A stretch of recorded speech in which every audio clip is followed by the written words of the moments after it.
Hey everybody, this is Tracy here for another edition of A View from Tracy's Point, and we are here to recap Insecure Season 2, Episode 6, which was titled Hella Blows. Now, I almost missed the episode last night because Insecure normally comes on at 10:30, but they pushed it back to like almost 11 o'clock because I guess Game of Thrones must be the shiznit on TV. I've never watched it before, but Power pushed their season finale to next week because of Game of Thrones, and then we had to wait for the show to end in order for Insecure to come on this week. So anyway, let's go ahead and get started.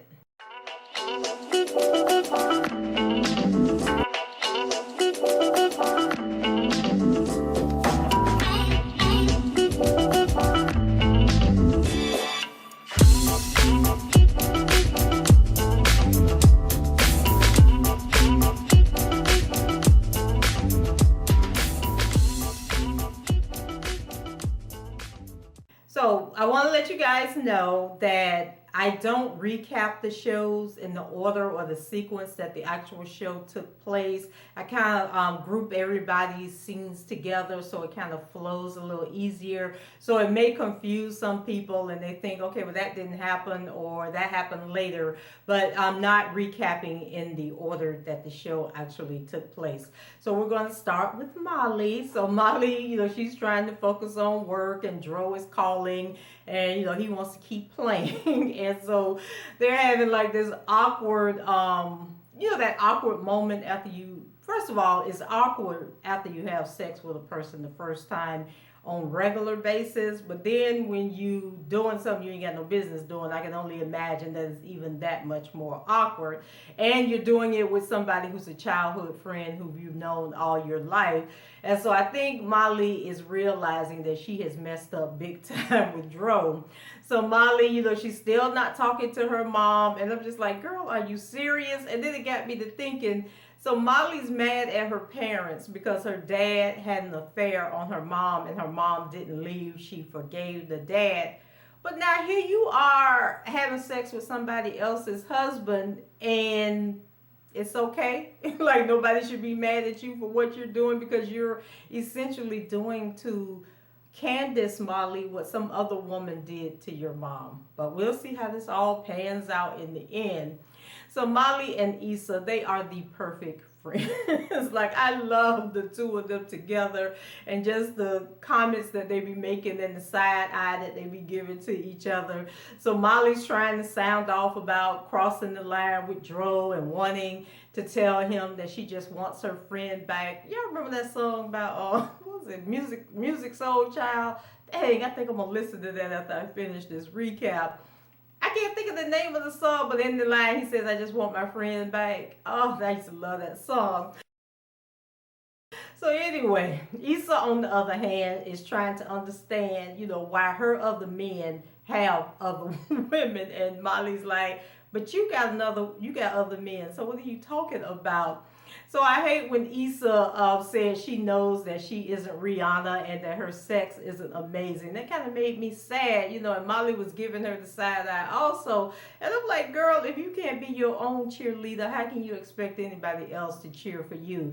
Believe that you are better than Rihanna and that your punani is 10 times, 100 times, 1,000,000 times better, and any man would be honored to have it. So Molly, she's still trying to get to Morocco. And so, Issa wrecked her car in the last episode. So Molly like, girl, you got to figure this thing out. And then she started, okay, well, maybe I'm being selfish.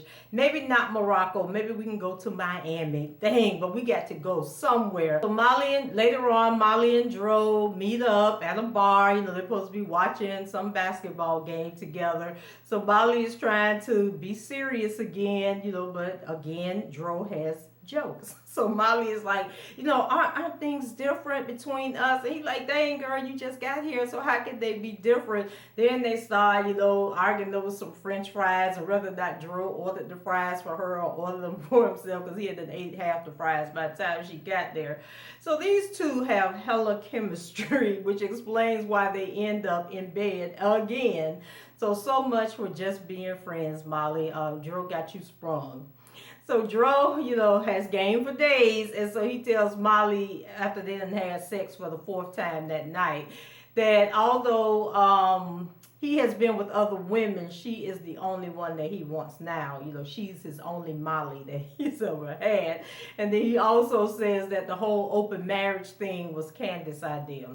So I can't wait to hear Candace's side or Candace's perspective of what an open marriage is supposed to be, or if she even agreed to be in an open marriage. And because I always thought that open marriage meant, we may need to bring comedian Monique into this because, her and Sydney are in an open marriage. But I thought an open marriage meant that if you're out and you meet a random woman that you just want to have sex with, that it's okay that you have sex with that person, but you go back and tell your spouse, like, hey, I met this chick and, we're going to hook up, or we hooked up, and how it was or whatever. I don't think that open marriages is about having full-blown affairs with people. I don't think it's about spending your marital assets on other women so they can have a good time. And I definitely don't think that when a woman says to her husband, let's have an open marriage and you can see other people, that she's expecting you to go out and hook up with your childhood best friend and somebody that she knows who travels in your inner circle. So Molly and Issa attending this thing called the Sexplosion, which I think Tiffany was putting on the event, and it reminded me a lot of, remember if you guys watch Real Housewives of Atlanta, Candy had the candy factory where she sells sex toys and stuff. And on the last season, she was actually having a convention where people were coming in and they were selling their products and stuff. One of the products was a rubber dicky duck. So it was like a vibrating duck. And so Molly bought one of those while they were at the event. So her and Dro are at a hotel. He's gotten them this really nice hotel that's got a little nice bathroom setting. And so he's giving Molly a bubble bath and the little duck just vibrating around in the tub. So things are getting all hot and heavy, and just as Dro was giving her, a good finger job, his phone vibrates. So it's Candace, and she has locked herself out. And Dro was like, oops, gotta go. Like, no, let me finish this up. Candace, I ain't gonna respond back to her. When he got that text, that joker jumped up real quick. And then he was telling Molly, like, oh, I gotta go, but hey, the room is paid for, dinner is on the way, so just go and stay relaxed and have a good time. So Molly looking like, what have I got myself into? Oh, and then Dro also let her know that he has some free time on the next weekend. And so said, so does that mean Molly can't see you during the week? Like, this is just gonna be like a weekend hookup thing that y'all got going on? So I don't know, Molly. I don't know what you done got yourself into, and I just don't understand, like if Candace is okay, that he's spending their funds on romantic getaways for his babe, but we're going to find out. So I think it was so funny how many women are, like on social media stuff, are taking Dro at his word that Candace is open, to them seeing other people and that the whole thing was her idea, because men lie all the time. And nowadays, I guess, instead of saying I'm getting a divorce, we ain't sleeping together, we don't want each other no more, we stand together for the kids, they just like, oh, my wife is down for the open marriage and this is how we keeping things going. So don't y'all be out here slipping and dipping if you haven't talked to the wife. Like if some dude come to you and say, my wife is down for the cause, I am going to need y'all to call the wife and ask the wife if it is okay for you to be sleeping with her man. Okay? Okay. So let's move over to Miss Issa. So Issa was in a real funk this episode. I don't know what she was going through. Maybe she was upset because the car was wrecked and she got to be getting up. And I think she did this also last season where she had the alarm set to wake her up at 9 o'clock because they can't park on, or at 7 o'clock because they can't park on a certain side of the street between 7 and 9 o'clock. So she jumped up out of bed to go move the car. The car all wrecked and everything. And the guy sitting at the bus station talking about, hey, your bumper about to fall off. I'm like, don't you think she know that she done been in a wreck? But anyway, Issa takes the car to the shop, and the guy tells her it's going to be $5,500 to fix it.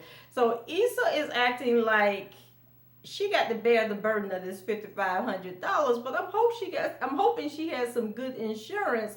And like I didn't understand that whole scene, because then I'm thinking, is Issa's car brand new? Because $5,500 is a lot to pay for some car repairs on an old used car. Like, man, she may be able to go out and get her a new car and take that $5,500 and put it down on the down payment.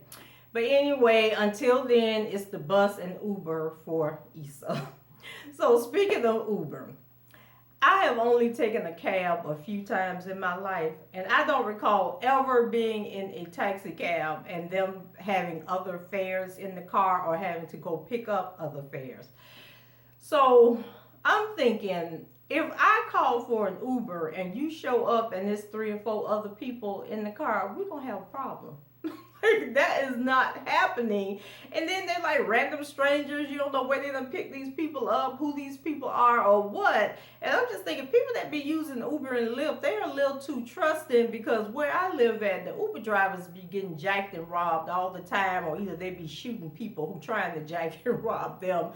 And I'm thinking, like, you mess around and share Uber with somebody and that person turn out to be a rapist or something, so now he know your address and thinking, oh, she must live alone. Her man couldn't come pick her up. She had to get the Uber, and then we go to your house and all the lights out. So it's obvious that you live in this house by yourself. They won't catch a girl like that. So anyway, Issa is in the house moping when she gets an invite to Tiffany's event that I was telling you guys about earlier that Molly attended. So Molly said that the Sexplosion sounds like an STD. I was like, yeah, that's about what some of y'all gonna end up with. Y'all keep fooling around with all these sexual exploits and sleeping with this person and that person and the person over there. So when Issa gets back home, she in the bathroom, got her little wrap on and everything. Like, she be in that mirror and talking about what all she about to go do and come get this coochie and all this stuff. So she slides her little butt next door to Eddie's house. So the neighbor opens the door and he's looking at Issa like, why are you here? Then he asks her like, did I text you? Did I ask you to slide by? Like, am I forgetting something? And then all of a sudden you hear this girl in the background talking about, Eddie, where is your charger? And I'm like, dang, what is up with Eddie and the charger? Like, he either done lost the charger, women using the charger to hook up with him, and now we got one looking for the charger because she need to charge her phone. So I don't know, Issa. I don't know what to tell you. And then when Eddie closed the door in Issa's face, I was like, okay, was that an eviction notice? Because it was something, a piece of paper taped on the inside of his door that said notice. So let me find out Eddie about to get kicked to the curb. So, and what's up with the neighbor when Issa was going back to her apartment? The guy, when they had all the advice for Lawrence last season, go ask Issa to me, hey girl, you on your way to Target? Because I need some blow rocks and some bleach. Well, he said some blow rocks and some, I don't know what else he said, but it owes some Kleenex, some Bleenex. Every word he said, he had to change the title to have a B in the front. And Issa was looking at him like, no, I ain't going to no doggone Target. I'm just like, dude, did you not see her red car outside? Did you not see her that morning getting on the city bus to go to work? Like, why are you messing with Issa? So then we learned that Issa has a second date with Nico. And remember, Nico was I don't know if he's Hispanic or what, but he was the guy that she went on the date with the last episode. Remember, she had met him on the app. So she is being hella aggressive with Nico, and he is so turned off by her behavior.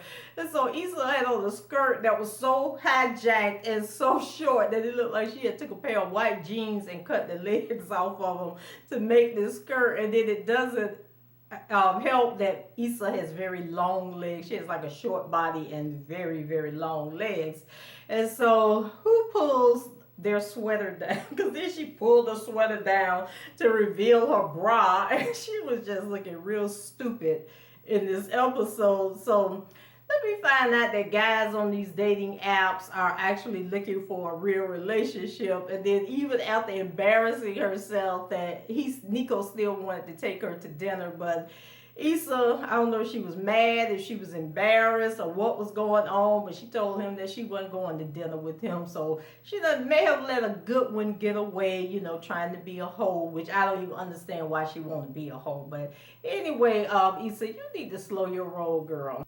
So while Issa, Molly, and Kelly were at the sexploitation event, they were giving out blowjob tutorials. So they had like this, conversation about black women and blowjobs and everything. So I thought the dialogue was interesting because they were actually saying that black women aren't into oral sex and that men, black men see women who perform oral sex on them differently after they've done it. And I was kind of confused by that because I'm thinking society will have you to believe that oral sex is an automatic part of the whole sexual experience. And I remember watching a talk show on BET once where they had these celebrities on there, and I think Tyrese was one of the people, and oh god, I can't remember, it was a long time ago, but anyway, it was like 4 or 5 black male celebrities, actors, singers, whatever, was on this show, and they were talking about oral sex.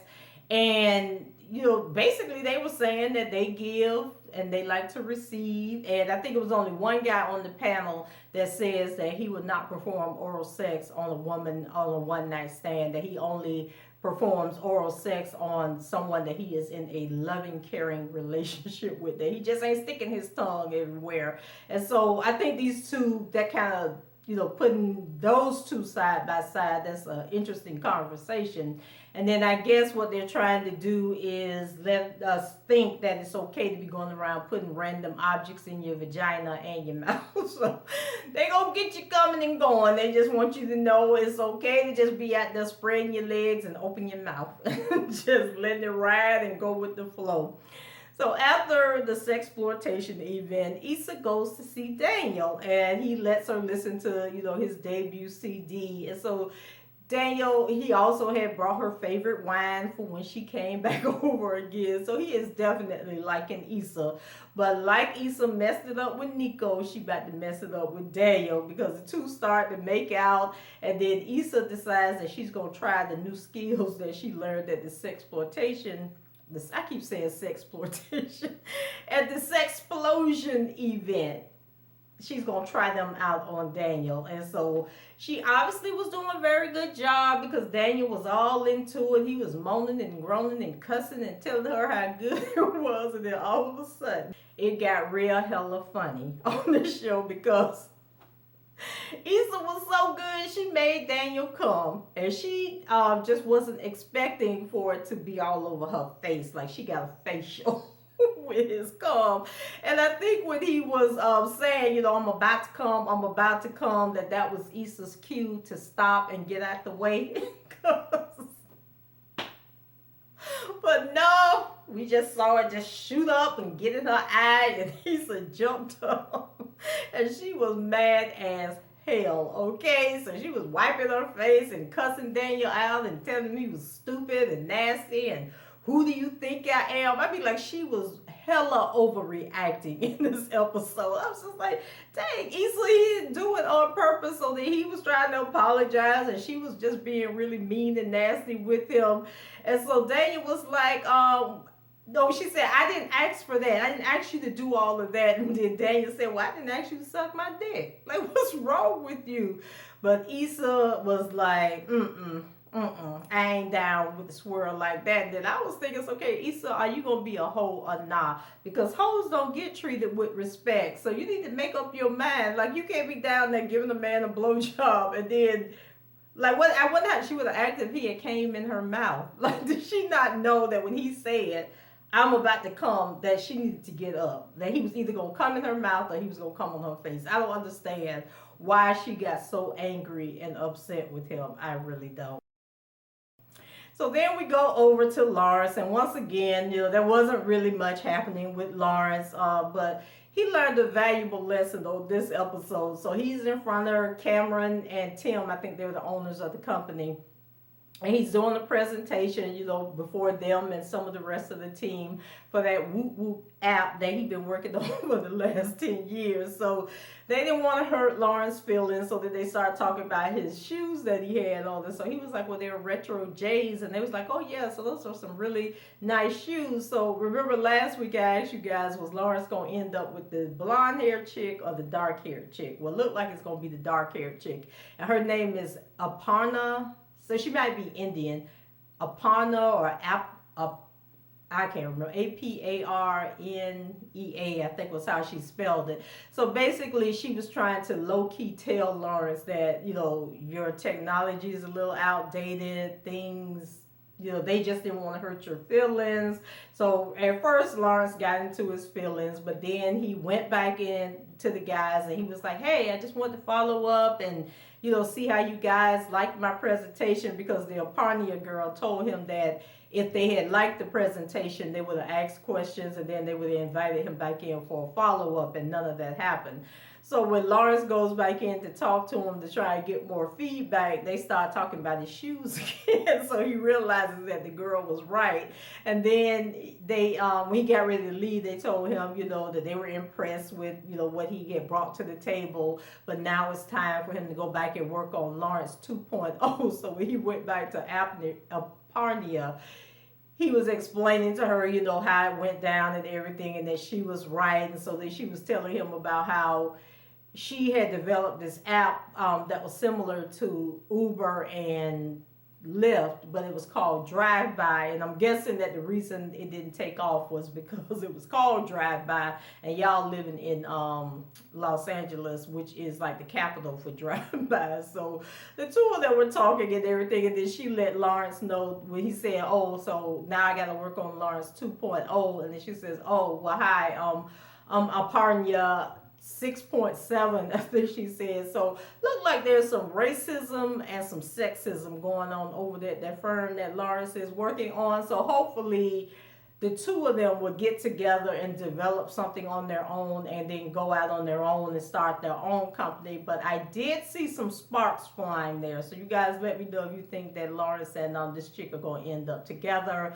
And what do you think? Actually, what do you think about all three relationships that were highlighted on this episode? What's going to happen with Molly and Dro? Because in the next episode, they're at a party that Tiffany is hosting again.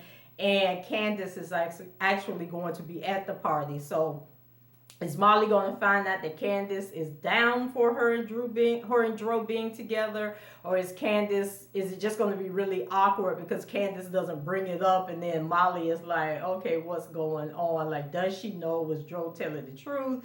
And then is Issa going to check herself? Like, is she going to rein herself back in and realize that she is not about this life, because she got rejected 3 times in this episode, and that can't be good for your psyche at all. And then what do you think is going to happen with Lawrence and Aparnia, if I'm saying it right? But anyway, leave your comments below, rate the video, subscribe to the channel if you haven't done so already, and until the next time, I shall talk to you guys later. Bye bye.